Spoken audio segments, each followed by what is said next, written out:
MLA రేవుడి Prakash Reddy విమర్శలు గుప్పించారు. కేటీఆర్ అవగాహన లేకుండా ఇష్టానుసారంగా మాట్లాడుతున్నారని, 10 ఏళ్ల పాలనలో రాష్ట్రాన్ని నిలువునా దోచుకున్నారని ఫైర్ అయ్యారు.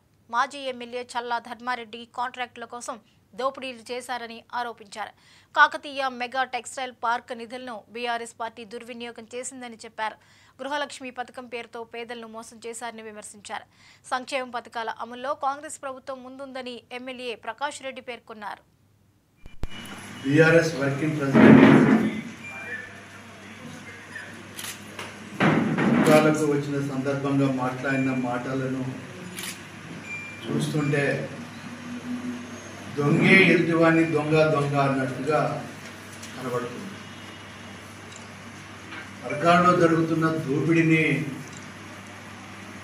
సీఎంని గల్లా పట్టుకొని అడుగుతామని మాట్లాడడం అనేది, అమెరికాలో చదువుకున్నావు, అమెరికాలో ఉద్యోగం చేసినావు, ప్రజలతో ఎన్నుకోబడి ఒక ప్రజాప్రతినిధిగా ముఖ్యమంత్రిగా బాధ్యతలు నిర్వర్తిస్తున్న వ్యక్తిని వాడు వీడు అని చెప్పి మాట్లాడడంతో నీ సంస్కారం ఏంటి, నీ సభ్యత ఏంటిదని అర్థమవుతుంది.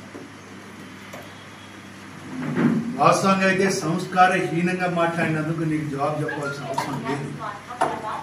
కానీ ప్రజలకు వాస్తవాలు తెలవాలి కనుక, ప్రజలకు వాస్తవాలు చెప్పవలసిన బాధ్యత మాకు ఉంది కనుకనే మీ ద్వారా ప్రజలకు తెలియజేస్తున్నాను. ఈరోజు పరికాల్లో దోపిడీ అనే మాట మాట్లాడడం అనేది, అసలు ఫస్ట్ మీ ధర్మారెడ్డి దోపిడీ. ఇవాళ మనం చూస్తే తన కాంట్రాక్టు పనుల గురించి రోడ్డు వైండింగ్లు అని చెప్పి ఇల్లు కూలగొట్టి,